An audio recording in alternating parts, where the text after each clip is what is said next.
All right. Afternoon. I do not have anything from the top, so Matt, you want to kick us off? Oh, that's a surprise. You want to say anything about your former boss? The Justice Department? No. I don't think I do. Senator from New Jersey. No, I certainly don't have any comment on a law enforcement matter. Okay, let's go to what have you guys heard, if anything, from foreign governments about what's happened over the course of the last 72 hours with the Republican convention, the nomination of J.D. Vance as vice president, his positions on Ukraine and other matters? So I'm not aware of any specific conversations about either the vice presidential nominee of the Republican Party. Obviously, when you had NATO in town last week, you did have a bunch of conversations on the sidelines of events between people all around town about the election in the United States, just as we have conversations, social conversations about elections in other countries. I think people are well aware of the election that's happening here, but I'm not aware of any specific conversations over the last 24, 72 hours about the Republican convention. Okay. I'll leave it there because Definitely. I'm sure people want to go Okay. to the Middle East. I have Gaza. You said yesterday that you had seen civilian casualties come down from high points of the conflict and from where they were 6 weeks ago, but that you wanted to see them end completely. Palestinian health officials said at least 57 people were killed in Israeli bombardments. Does this increase your concerns at all, and have you raised this with your Israeli counterparts? It doesn't increase our concerns because we have had extraordinary concerns about civilian casualties for some time. And that's why we are pushing so hard, not just pushing, but actively negotiating to get a ceasefire that would stop this daily tragedy where you see innocent Palestinian civilians being killed as a result of this war. But even before we get to what we hope will be a ceasefire, continue to push Israel to take further measures to minimize civilian harm. The Secretary pushed Ron Dermer and National Security Advisor Hanegbi when they were here yesterday. We understand. Look, in all of these strikes, Israel has said publicly that they were striking militants, and of course we've seen reported deaths of militants, including Hamas leaders in some of these strikes, but we've also seen credible reports of civilian deaths. And so it is why we continue to push so hard for a ceasefire, which is the way to really get a lasting solution to the ongoing violence in Gaza. Hamas has accused Israel of stepping up attacks to try and derail efforts for a ceasefire deal. Do you have any concern that is the case? No, I don't think the strikes that they are taking have anything to do with a ceasefire deal. I think, as they've said publicly, they're trying to, as they have done from the days right after October 7th, trying to degrade and ultimately end Hamas's ability to launch attacks on the state of Israel. Separately, we have heard from Israel repeatedly, publicly. We've heard from them privately that they are committed to trying to reach a ceasefire. They're committed to the proposal that they put forward and that the president outlined publicly over a month ago, about a month and a half ago now, and they continue to remain engaged in the talks to try to reach a ceasefire. I'll come back to you. Yeah, Saeed, go ahead. Yeah. On this point that was just raised, I mean, Israel says that they were targeting Hamas, but you don't have any independent sources that confirmed there was actually Hamas leaders in that building that was targeted. Do you? I do not. With respect to this particular strike, no, I do not. Now, we have seen credible evidence all throughout this war that Hamas has hidden its fighters, hidden its leadership inside civilian infrastructure, inside schools. I can't speak with respect to this specific strike, but certainly those are actions that are consistent with the pattern of behavior we have seen from Hamas. Where was that? Can you share with us some of that behavior, the pattern of behavior in particular places and so on? Yeah, in fact, Saeed, I remember you and I having this exchange several months ago, and I emailed you an article that detailed Hamas's long history of hiding and I think it was actually more than one article, several articles detailing Hamas. My point being, you don't need intelligence assessments from the U.S. government or anyone else. Hamas's long established behavior of hiding in civilian sites predates October 7th, and certainly we've seen it over the course of this conflict. But that makes, let's say, targeting one person worth killing 100 people? We don't want to see we do not want to see civilians die. Now, I would say a lot of this would be solved if Hamas behaved like a military organization. We talk about other conflicts where this is not an issue because you don't see the military leadership hiding in hospitals, hiding in schools, hiding in religious sites, hiding in apartment buildings. If Hamas stopped doing that, it would certainly make the job of the IDF easier to target Hamas leadership without civilian casualties. But that said, as long as they continue to behave that way, the IDF still has the responsibility to do everything it can to minimize civilian casualties. Well, the whole of Gaza is the size of metropolitan Washington, D.C. It is a guerrilla force. It's not an army. They're not allowed to have airplanes and tanks and so on. But the size of Gaza does not justify hiding your fighters inside a hospital or inside a school. Let me ask you about something that you just said. That Israel wants to degrade and deplete and render Hamas totally incapable of launching an attack like the one we saw on October 7th. Well, the president himself said that Hamas was unable to do that anymore back on the 31 of May, didn't he? He did, yeah. Okay, so why do we continue to do the same thing over and over again? If Hamas no longer is capable of doing this, if the United States of America, the preeminent power on earth, and the one that keeps the Israeli military sustained and so on, says, look, they are no longer, this reason is no longer valid because they no longer are able to do that, So, as the president said. A few things about that. It is our assessment that they no longer have the capability to launch an attack with the size and scale and scope of the attacks of October 7th. Hamas, without a doubt, does still pose a threat to Israel and does still pose a threat to Israeli civilians. Hamas continues to be a legitimate military target for the government of Israel to strike. That said, it has also long been our view, and you've heard me talk about this, you've heard the secretary talk about this, that Israel will never defeat Hamas through military action alone, and that it is going to require ultimately a political solution to a struggle between Israel and Palestinians that predates Hamas, that dates back decades. And if you were to ultimately reach an end to the violence between Israel and the Palestinian people that has gone on for decades, it will take more than a military campaign against Hamas, a terrorist organization. It will take a political solution. And of course, you see us continue to try to advance that.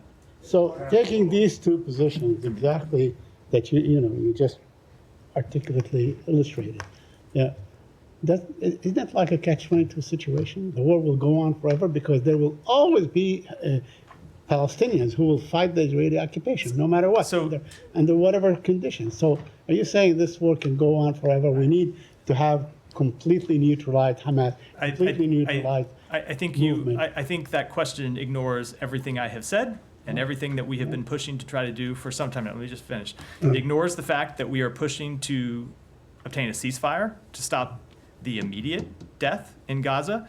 It ignores what the president has said and what the secretary has said repeatedly, and it's reflective of what we are trying to do, that we want to take that ceasefire and turn it into enduring calm, and we want to turn the enduring calm into lasting peace and stability. Now, my last question. There was, UNRWA headquarters was flattened in Gaza. Do you have any comment on that? UNRWA has been the primary provider of aid and help, education, healthcare, and all these things for the Palestinians. Without UNRWA, there would be, humanitarian disaster on your hand. Do you have any comment on what has happened to UNRWA thus far? So we do support the work that UNRWA does. We've made that quite clear. They are a critical delivery mechanism for humanitarian assistance to the Palestinian people in Gaza. They have played an important role in delivering humanitarian assistance on the front lines since the outset of this conflict, and it has been really critical that that work has been critical, and it's critical that they continue it. But with respect to this strike, it goes back to the problem I was speaking to a moment ago, which you do continue to have Hamas leadership, Hamas militants that hide themselves in civilian sites, and Israel has a rightful goal of attacking militants and preventing them from continuing to threaten the state of Israel and the people of Israel, but they need to do so in a way that minimizes civilian harm. Go ahead. Just want to follow up on your answer to Said about the day after and the plan for peace in the Middle East. You've been, I mean, from this podium or even from many other platforms in the U.S. government, you've been pushing for months now for a day after plan from the Israelis, and you're pushing with the regional players to find a formula for a peace that will last, everlasting peace. But what we hear from the Israelis is in a different page. They are opposing any Palestinian control of Gaza. They're not willing to enter any discussion internally about the day after. And in principle, they are, Netanyahu government and his factions are against the two-state solution. You've been pushing for months. Do you have any way of pushing more or exerting more pressure on the Israelis to engage in that? So a few things about this. Just one kind of factual note. So with respect to plans for the day after, I spoke about this a little bit lately. We have seen the Israeli government start to develop more of their own plans and put more of their own plans forward. Not as advanced as we would like to see, certainly. But just as a factual matter, they have been starting to have those conversations internally, and they've been having those conversations with us, and I believe they've been having those conversations with others in the region as well.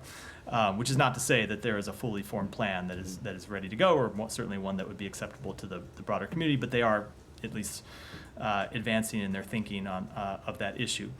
But I would say that with respect to the longer term issue, ultimately Israel is going to have to make some tough choices, which is always the case. It's been the case with this struggle between Israel and Palestinians for decades, that ultimately resolving it requires tough choices by both sides of this conflict. And to get to, in our view, a lasting end of this conflict, it's going to have to take tough decisions by Israel. The case that we will make to them, to get to your question, is that ultimately making some of these tough decisions is actually in their interest. It's in their long-term security interest.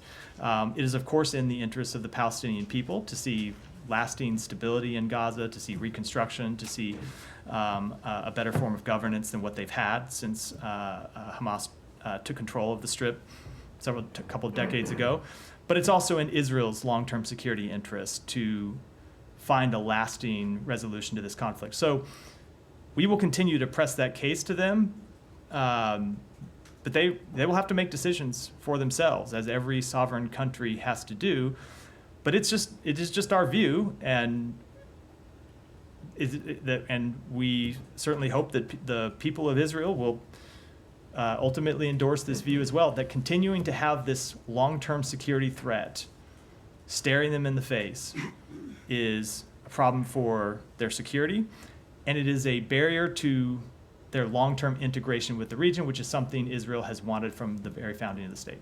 What's the Palestinians' options here? I mean, until the Israelis or Israeli government reach a sober moment to accept that it has to do tough choices, as you said, what are the Palestinians' options to fight this occupation that will be acceptable to you? So when you say Palestinians, I don't know if you mean the Palestinian people, if you mean the Palestinian Authority. There are lots of different ways. What was the answer? Let's just say the Palestinian Authority. The Palestinian Authority. So there are lots of different answers. That's why I asked. There's lots of different ways to answer that question.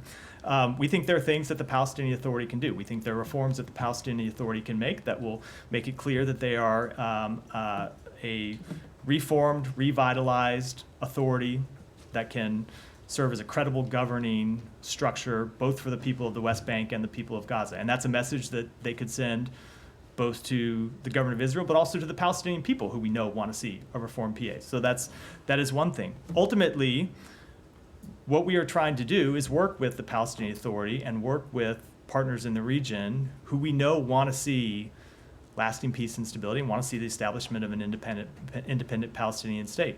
And so that's what we'll continue to do. Go ahead. Regarding specifically the attack on Saturday, Israel's attack on Gaza's Khan Yunis. So Israel said it was targeting Hamas commander Mohammed Deif, and they're yet to confirm whether he was killed or not. Do you expect them to confirm it soon? If they won't, Does this concern you? Because we know more than 90 civilians killed, including children, but we don't know whether the Hamas commander was killed or not, or even he was there after all. So with respect to Mohammed Deif, I will defer to the government of Israel to speak, to determine when they might be able to make some kind of assessment and when they will speak to it. That's ultimately a call for them to make. We do know that they were successful in killing other militants, including a Hamas commander in that strike.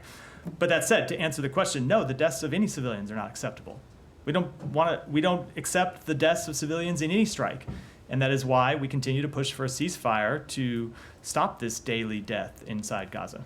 Do you think these kind of situations hamper ongoing ceasefire negotiations? Because we know civilians killed at the moment, but they're yet to confirm the Hamas commander they said they were targeting was killed or not. Do you think these kind of vague situations hamper the ongoing ceasefire process? Because we know the U.S. want to seal the deal as soon as possible. So I'm not going to speculate. I'm going to speak to what we've seen. And what we've seen is that the ceasefire negotiations have continued. And despite various public statements that are made by both sides on this conflict from time to time, what we have actually seen in the negotiations is pushing forward to try to get a deal. So I'm not going to speculate about what could happen. Obviously, people can always pull out of negotiations for their own reasons. We hope that won't happen. We haven't seen it happen yet. What we have seen has made us believe we can get to a deal, which of course does not mean that we will. We're going to continue to try to push for one. Thank you. Yeah. Yes, sir. Thank you so much. Sir, you said that Hamas is a military organization, of course, several times. Terrorist organization, I think. It's Hamas is a terrorist organization that does have certain aspects of it that make it look like a military. Yes, It's sir. ultimately a terrorist organization. Yes, sir. One, who is supporting them, who is financing them, and they have had miles and miles of underground tunnels going from there to different places, and terrorists are living there, were living, and they were sharing all these tunnels. So where do we stand? Where do we go from here? And who is supporting them? And they have headquarters in Qatar. They have been largely financially backed by the state of Iran, which is why we have taken actions to hold Iran accountable for its financing of not just Hamas, but other terrorist organizations in the region. Can I go back to something you said in Sure. response to an earlier question? You said several times Israel is going to have to make tough decisions. I think you said 3 times. Does Hamas not, or do the Palestinians not have to make tough decisions too? Why are you saying No, it's they all do. on Because Israel? the question was about Israel. The question Well, was about okay, the yeah, question was about the. but your answer, So the question was about the state of Israel, and that's Okay. why I talked about Israel. I did in a question about what Palestinians could do. I talked about tough things that the Palestinian Authority need to do, including making internal reforms. I mean, your understanding of how this whole conflict started is still that it was Hamas attacking Israel, on correct? October 7th, yes, absolutely. Okay. So why say now that it's only the Israelis who have to make tough decisions? I certainly don't believe it is only the Israelis that Well- have to make tough decisions. The question was about Israel, but as I said, it has long been the case in resolving conflicts. It takes parties on both sides making tough decisions. Okay.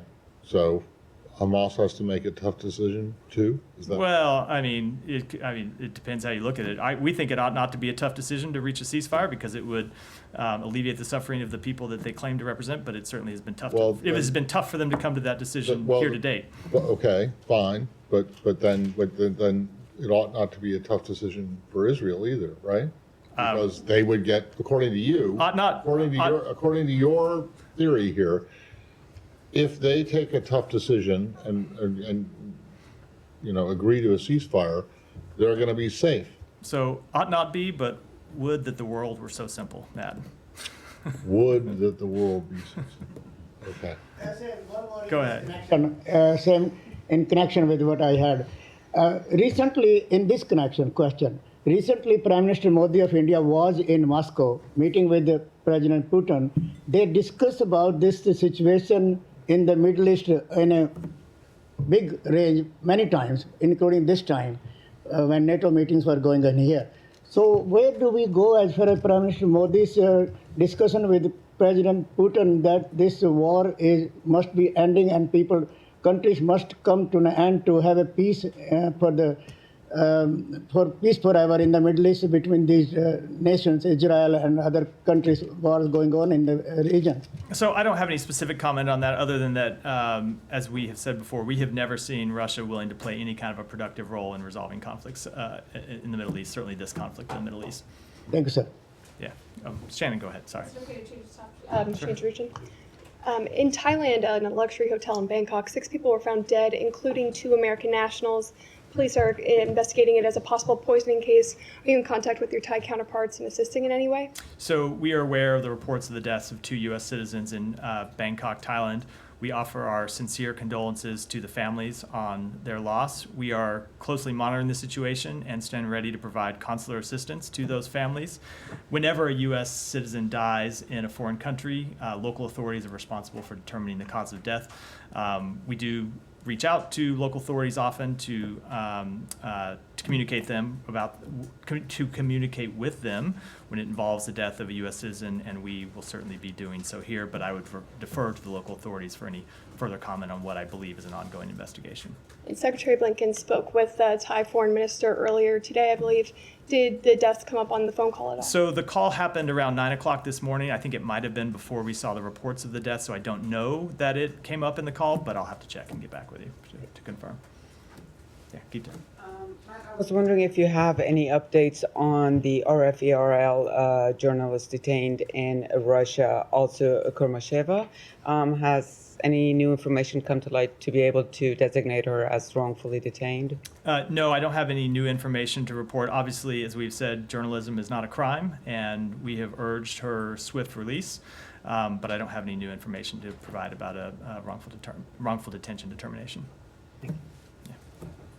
But to follow up on that question, given that this week is going to mark 9 months of her arrest, when there is a lack of transparency about the process here, it does trigger a lot of questions about, what is the reason to why she's not being designated? Is it because she's Muslim, she's dual citizen, she is a female, or what's the reason? Okay, Alex, give me a break. That is a ridiculous thing to raise, that it's because of her gender. We have designated both men and women as wrongfully detained. And if you look at our track record in this administration, we have returned over 40 wrongfully detained American citizens. So I think the track record actually shows this administration taking this work incredibly seriously and working hard and making tough choices sometimes to return those U.S. citizens who have been detained overseas. It is the top priority for the president. It is the top priority for the secretary to make sure that U.S. citizens overseas are safe and secure. And we take the process extremely seriously. I know it doesn't always move as quickly as you or some others would want. But I think if you look at our record, it shows that we are able to get results. And for those Americans who remain wrongfully detained and other Americans who are detained overseas, we are working day and night to get them home. And with respect to her case, as I've said, we have called for her release. Her husband and her daughters are in town. Is the secretary or anyone in this building planning to meet with them? I don't have any meetings to announce today. I want to stay in the region. Russia's Lavrov just landed in New York this morning, along with Sakharova and others. Both are actually under current U.S. visa restrictions. We have discussed that previously in previous years that you guys comply with obligations, 1947 agreement. But the question is, how does it look like right now? I mean, we discussed just 3 weeks ago how Russia not only violates the UN Charter, but also does violate UN sanctions on North Korea. We discussed how they gifted a car to North Korean dictator. So first of all, what restrictions they are under when they're going to be in New York, and secondly, how does it look like when you think about UN credibility and this man is going to lead Security Council meeting? So when you want to speak to our credibility when it comes to Russia, look at our actions. UN. No, hold on. Look at our actions over the past two years with holding Russia accountable, and I think it answers that question quite well. When it comes to the United Nations and representatives of any country attending events at the United Nations, we have a responsibility as the host of the United Nations to allow foreign diplomats to attend. That is an obligation that has been upheld for decades by administrations of both parties, and it's one that the United States takes seriously. That said, we do have the ability to impose restrictions to make sure that diplomats that do attend for legitimate UN meetings only can participate in those meetings and can't take off on, say, tourism visits across the United Is the States. Go secretary ahead. planning to boycott his ministerial? Lavrov's I ministerial. don't have any announcements to make. Would it Secretary discourage Stroud. other Go ahead. allies like-minded? Go ahead, Nick. Follow up on Menendez, just seeing reporting that he had continued to receive foreign policy and intelligence briefings despite being accused of being a foreign agent for Egypt and Qatar, now convicted. From a State Department perspective, does that cause for any concern? I just don't have any comment on that at all. It remains a law enforcement matter, and ultimately, the question of who receives those type of briefings is a matter for the Senate to decide. Yeah, Jack. Sorry, just a quick question on Vance, who Trump picked as his running mate yesterday. He's been a vocal critic of U.S. aid for Ukraine and has said that Britain was an Islamist nuclear-armed country. What's the administration's view of this, and do you have any concerns that this could endanger the relationship? So I'm going to probably have a tough time over the next few months when there are going to be a lot of claims made on the campaign trail that I want to respond to and probably shouldn't respond to. So I will instead just speak about our record and our record of support for Ukraine. And ultimately, I think the question really comes down to not just what we support and what anyone else in public life supports, but what the American people support. And what we have seen is when it comes to Ukraine, the American people strongly support continued assistance to Ukraine. They strongly support allowing Ukraine and helping Ukraine to defend itself against Russia's aggression. And it's not just the American public, but it's bipartisan majorities in both houses of Congress. And when you saw the supplemental appropriations bill finally get a vote after obstruction on one side of the aisle, we saw an overwhelming vote in support of military assistance. So I think that's probably where I should leave it with that.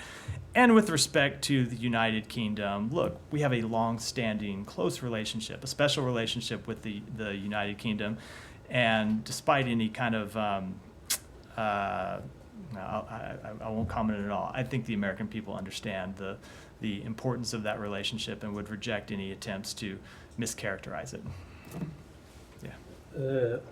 The U.S. and Saudi Arabia or yesterday signed an agreement on space. What's the importance of this agreement, and is it part of the larger package that the U.S. is working with Saudi Arabia on? So that is a separate agreement from the ongoing discussions we have had with Saudi Arabia about what further regional integration would look like and what improved bilateral relationships and expanded bilateral agreements between the United States and Saudi Arabia would look like in the context of regional integration. So it is a separate agreement. That said, the specifics to it, I'll have to take the question and get back to you. Thank you. Thank you very much. Question is regarding the President Biden recent interview to 360 with Speedy, in which he said that he got call from Saudis and they want to fully recognize Israel with the security conditions. The question is, we have seen a brief security brief by the National Security Team to the Congress about the nuclear cooperation, that is civilian nuclear program with the Saudi Arabia. And we got mixed reactions from the Congress, from the Republicans and Democrats. Some wrote a letter to President Biden to condition it with the non-proliferation, and some said like you have to look twice on this. So it seemed like there is some prioritizing by the US, and in this interview President Biden didn't mention anything that Saudis are mentioning two-state solution for the Palestine. So is there anything under consideration regarding just with the security guarantees for the normalization between Saudi Arabia and Israel? So do you mean, I'm not sure I fully understand the question. Do you mean that we would just do an agreement with Saudi Arabia absent? With the security deal context. Oh, yeah. No, look, you've heard me speak to this before, and you've heard other leaders of our government, that no, this is a package deal, that it all works together, or it doesn't really work at all. And we've heard the government of Saudi Arabia say that something that's important for them for normalization is to get a legitimate path to two states. And so we continue to look at this as something that we believe is very important, something that we believe is hopefully achievable, but no, we're not pursuing a separate agreements. One on Pakistan, two more security personnel got killed in a hours-long exchange of fire with the terrorists. And again, these are terrorists coming from the safe haven in Afghanistan. So you spoken many times from this podium, and the question is, do United States have some concerns with the persons who took responsibility or who took guarantees in Doha agreement that they will not let them use this soil against the neighboring Pakistan, who been a U.S. ally? So you have any concerns? You have anything on this? You have anything on this? Sure. So I'll first say that of course the Pakistani people have suffered greatly at the hands of violent extremists and terrorists. We have a shared interest with the Pakistani people and the government of Pakistan in combating threats to regional security. And yes, we do continue to urge the Taliban to ensure that terrorist attacks are not launched from Afghan soil. That has been a priority for us in engagements with them, and it continues to be.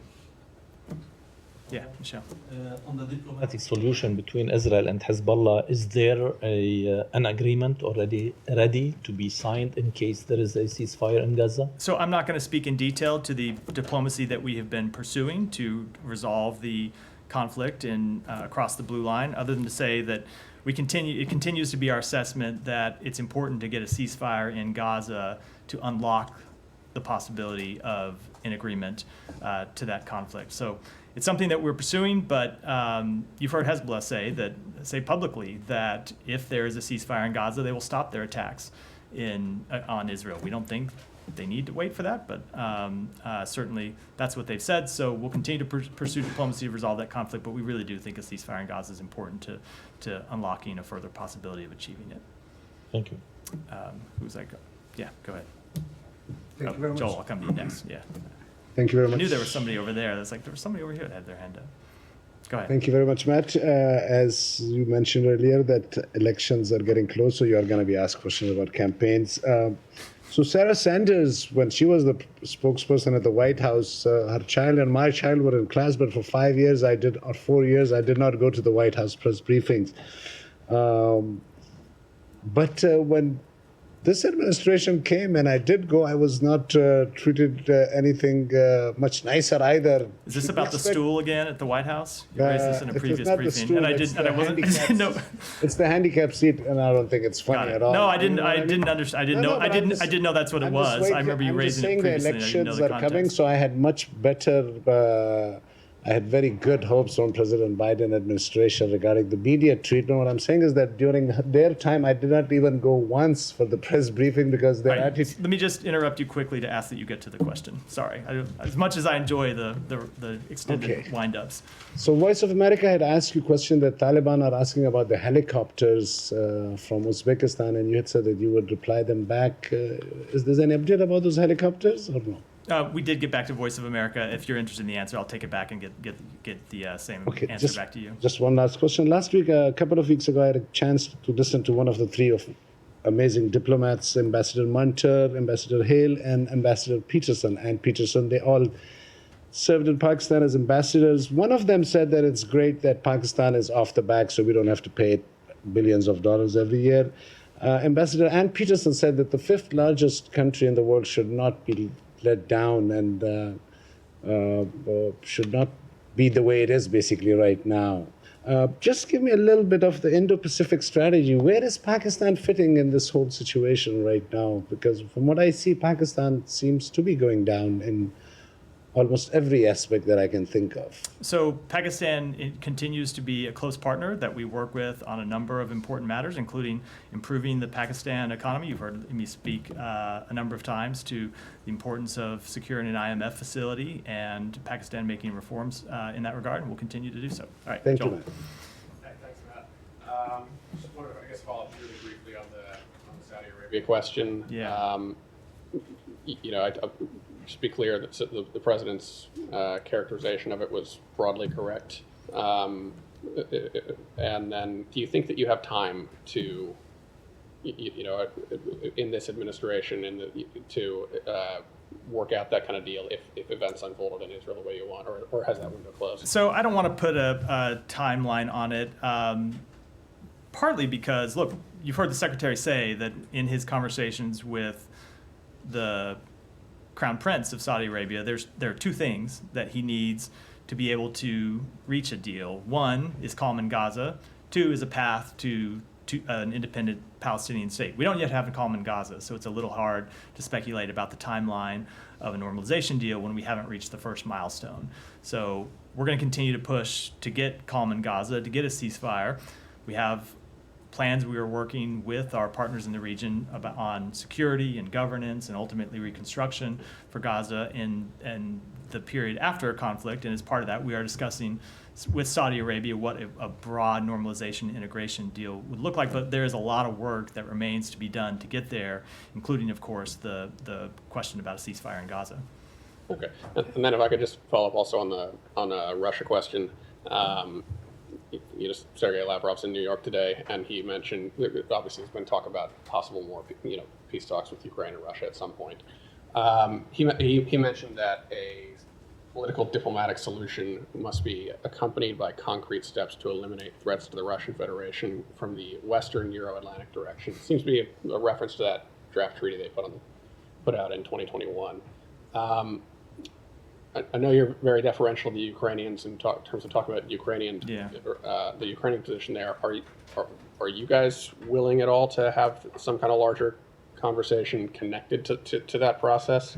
And what do you make also? He mentioned that it would have to be, take into account geostrategic realities on the Eurasian continent.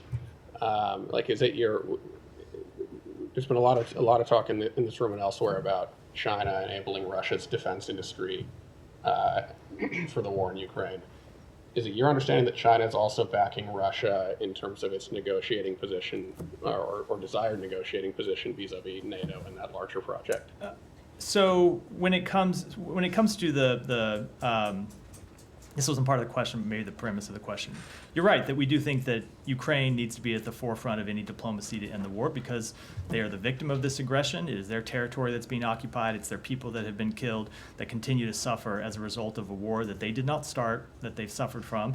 And in fact, they've been suffering from for 10 years now. Of course, it's not just a war that started in February of 2022. So it is important that Ukraine be in the driver's seat for what is ultimately their future, and we will support them in whatever way possible. To the larger question you asked about it, though, the problem with that formulation, not the formulation of your question, but the problem with the formulation from the foreign minister is there's no one in Europe that is threatening Russia. There's no one in Europe that was threatening Russia before the invasion of Ukraine, either the invasion of Ukraine in 2014 or the full-scale invasion in 2022. What Russia seems to see as a threat is a democracy functioning on its borders. And that's just not a legitimate view.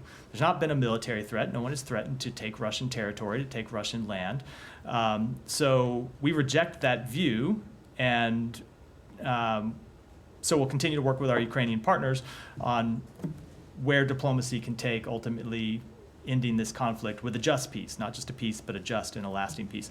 With respect to China, look, we have seen, as you said, further relationship between China and Russia, and it's not just with respect to revitalizing the defense industrial base. It is also with respect to being a major strategic partner of Russia. You've seen close ties between President Putin and President Xi, with visits between the two. And so I can't ultimately predict where it will go. What I can tell you is that when we have talked directly to the Chinese government, we have said that ultimately we would hope that they could play a productive role in ending the conflict, but it needed to be a role that recognized who was the aggressor and who was the victim. And it was not just getting peace for peace sake, but also getting peace that was a just peace and a lasting peace for the state of Ukraine. But ultimately, I can't tell you what they're going to do. Sure. Saudi Arabia. Sure. Yesterday, the president in an interview said that the Saudi conditions for normalization with Israel would be, a guaranteed protection by the United States and the provision of arms and a security agreement, and also the ability to have a peaceful nuclear program and so on. He did not mention a Saudi condition that has always been, laid in the back about a Palestinian state and all these things. That answer is just with respect to the bilateral agreements between the United States. I know it does get some confusing sometimes because in these discussions, there are bilateral agreements that would take place between the United States and Saudi Arabia. as part of an integration deal, a normalization deal, and then there are other things that have to happen between Saudi Arabia and, of course, of Israel, the two countries that would be normalizing relationship with each other. So but Saudi Arabia has always made clear that And for that to still- move still forward, does, as far it as- still does, has always made clear and still makes clear that they need to see calm in Gaza and they need to see a path to two states. That has not changed. Alex, go ahead, and then we'll wrap for today. Last week's Washington communique was completely silent about Georgia, like zero mentioning of Georgia in comparison with previous years. In Vilnius they had an entire chapter on its membership bid, your Atlantic aspirations. Can you please help us put that in the context? I know that you guys hosted the foreign minister in this building. What is your view of Georgia, lacking, in this bid? So we continue to support the Georgian people's Euro-Atlantic aspirations, but we have seen the government of Georgia take a different turn and take a different path. We've seen the government of Georgia pass laws that move Georgia away from its democratic trajectory. As you know, you've spoken about the law that they passed and how the effect that it could have on civil society and the way it could enable government crackdowns on legitimate democratic rights. And so it is the Georgian government's actions that have fundamentally altered its relationship with the United States, but not just with the United States, with countries in Europe. And on that point, any update for us regarding the second tranche No. of visa sanctions? No updates from here. All right, thanks everyone.